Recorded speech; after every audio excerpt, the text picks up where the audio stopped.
ఏం చేశారంటే నదిని మీరు డైవర్ట్ చేయండి అన్నారు. నదిని డైవర్ట్ చేయటం అంటే ఇలా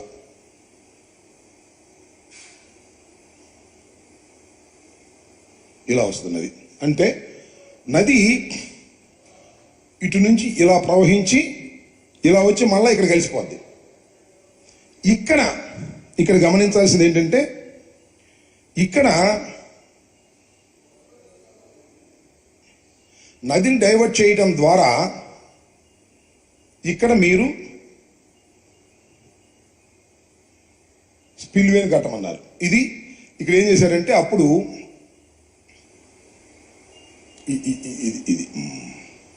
ఇది కదా ఇక్కడ స్పిల్వేని కట్టమన్నారు. ఎస్, ఇక్కడ స్పిల్వే కట్టేటువంటి ప్రయత్నం చేశారు. అంటే అప్పుడు ఏం జరుగుతుందంటే నది ఇలా వచ్చి ఇక్కడ స్పిల్వే అంటే గేట్లు ఉంటాయి కదా, ఎత్తే గేట్లు, ఆ గేట్ల ద్వారా నీరు ఇలా వచ్చి ఎక్కడికి వెళ్తుంది, మళ్ళీ నదిలోనే కలుస్తుంది. సింపుల్. సో ఇక్కడ బాగా కట్టుకోవడానికి అవకాశం ఉంది కదా, మరి దీన్ని ఏం చేయాలి? నదిని ఇక్కడ earth cum rock filling dam కట్టేయమన్నారు. కట్టేస్తే ఈ నది ఇది ఆగిపోతుంది, ఇక్కడ నుంచి రిలీజ్ అవుతుంది, మొత్తం రిజర్వాయర్ తయారవుతుంది. ఇక్కడే చాలా కీలకమైన అంశం ఏమిటంటే ఈ earth cum rock filling dam వెయ్యాలి అంటే దాని కింద, ఫర్ యువర్ కైండ్ ఇన్ఫర్మేషన్, ఇదిగో ఇలా ఉంటుంది గట్టు, ఇలా ఉంటుంది కదా గట్టు. అంటే ఇది పైన కార్లు వెళ్తూ ఉంటాయి, గట్టు. దీన్ని ఇలా ఎంత దూరం అయితే అలా డయాఫ్రమ్ వాల్ వేస్తారు. That is called diaphragm wall. ఎందుకు వేస్తారు ఈ డయాఫ్రమ్ వాల్? ఎందుకు వేస్తారు అంటే వాటర్ ఇలా నిలబడుతుంది కదా, సీపేజ్ రాకోకుండా, ఇలా సీపేజ్ వస్తే మునిగిపోద్ది కాబట్టి డయాఫ్రమ్ వాల్ వేసేస్తారు. అంటే ఇది ప్లాస్టిక్, సిమెంట్, ఇంకా చాలా మెటీరియల్ కలిపి వేస్తారు. That is called diaphragm wall. So ఇది దీని యొక్క ఉద్దేశం. సో మీకు గమనించాల్సింది ఏంటంటే ఇక్కడ ఈ earth cum rock filling dam ఏదైతే ఉందో దీని కింద డయాఫ్రమ్ వాల్ వేయాలి. ఇక్కడ మీకు ఇదంతా నది మీకు చాలా మంది చూసే ప్రజలకు అర్థమైందని నేను అనుకుంటున్నాను, కాబట్టి దాన్ని ఎరైజ్ చేసేస్తాను. ఇప్పుడు వాట్ ఈస్ దిస్? ఇప్పుడు డయాఫ్రమ్ వాల్ వరకే మనం మాట్లాడదాం.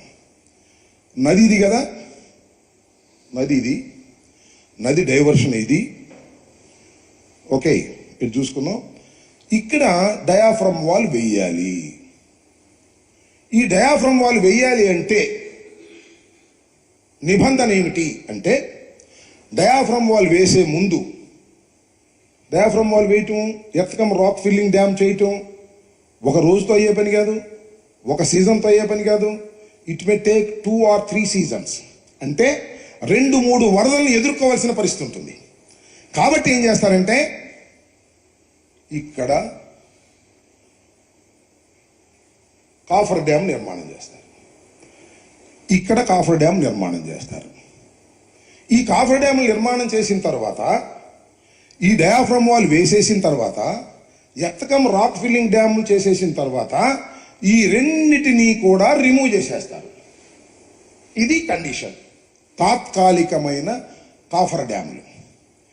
గురువుగారు చేసింది ఏంటంటే అప్పుడు మన నారా చంద్రబాబు నాయుడు గారు ఈ నది డైవర్షన్ అవ్వాలి కదా, ఈ నది డైవర్షన్ కాల, ఇక్కడ స్పిల్వే కంప్లీట్ కాల, ఇది మూసేస్తే ఈ నీళ్ళు ఇటు రావు, కొండలు గుట్టలు ఉన్నాయి, సగమే తీసారు, సగం ఉంది, వరద వస్తే ఇటు వచ్చి దీనిలో కలవదు. కానీ ఏం చేశారంటే డయాఫ్రమ్ వాల్ వేసాడు. ఇవి కూడా స్టార్ట్ చేశారు. స్టార్ట్ చేసిన తర్వాత ఈ గ్రామస్తులు ఏం చేశారంటే 54 గ్రామాలు ఇది క్లోజ్ చేసేస్తే మునిగిపోతాయి. ఇటు నీళ్ళు ఎట్టలేదు కదా, ఉబ్బి మునిగిపోతాయి. అందువల్ల దాన్ని కంప్లైంట్ చేస్తే ఆపేయమన్నారు. అందువల్ల ఇక్కడ దాకా వేసి, ఇక్కడ దాకా వేసి, ఈ భాగం వేశారు, ఈ భాగం వేశారు, ఈ భాగం వేశారు. సరే, సారీ, మళ్ళా పోయింది.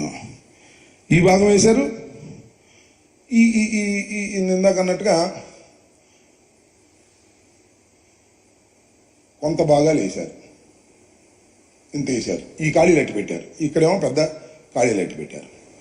ఏం జరిగిందయ్యా? ఇక్కడ నది వరదలు వచ్చి ఈ బొక్కల గుండా నీళ్లు కొట్టి బాగా స్పీడ్గా ఈ డయాఫ్రమ్ వాల్ కొట్టుకుపోయింది. నారా చంద్రబాబు నాయుడు గారు ఏమంటారంటే జగన్మోహన్ రెడ్డి గారు వచ్చి ఈ 2 బొక్కలు పూడవలేదంటాడు. జగన్మోహన్ రెడ్డి గారు వచ్చి ఈ 2 బొక్కలు పూడితే ఇటు నీళ్ళు వెళ్ళాలి కదా, ఈ స్పిల్వే కూడా నీళ్ళు వెళ్ళే పరిస్థితి లేదు, మూసే అవకాశం లేదు. ఇదంతా కంప్యూటర్ తప్ప ఇది మూయటానికి వీల్లేదు. కాంట్రాక్టర్ మార్చారనేటువంటి మాటలు మాట్లాడితే కాంట్రాక్టర్ మార్చడానికి ఈ బొక్కలు పోవడానికి సంబంధం లేదు. ఈ ఉన్న గ్యాపులు 2 పూడ్చడం అనేది అసాధ్యం. ఎప్పుడు సాధ్యమంటే ఇదిగో ఇది మొత్తాన్ని నది డైవర్షన్ క్లియర్ అయిన తర్వాత మాత్రమే దీన్ని క్లోజ్ చేయడానికి అవకాశం ఉంటుంది. చేయాల్సింది ఏంటంటే చాలా సింపుల్, మీ అందరికి అర్థమయ్యేది చెప్తాను. చేయాల్సింది ఒకటి, డయాఫ్రమ్ వాల్ వేసే ముందు నదిలో డయాఫ్రమ్ వాల్ వేసే ముందు కాఫర్ డ్యాములు 2 పూర్తి చేయాలి. ఈ కాఫర్ డ్యాములు 2 పూర్తి చేయాలి అంటే నది డైవర్షన్ని కంప్లీట్ చేయాలి. అంటే ఇది పూర్తి చేస్తే దీని ఎమ్మట నీళ్ళు వచ్చి దీనిలో కలిసే విధంగా ఉండాలి. ఇది పూర్తి కాకుండా ఏమీ కాకుండా 468 కోట్లు 69 కోట్లు డయాఫ్రమ్ వాల్ వేసేశారు.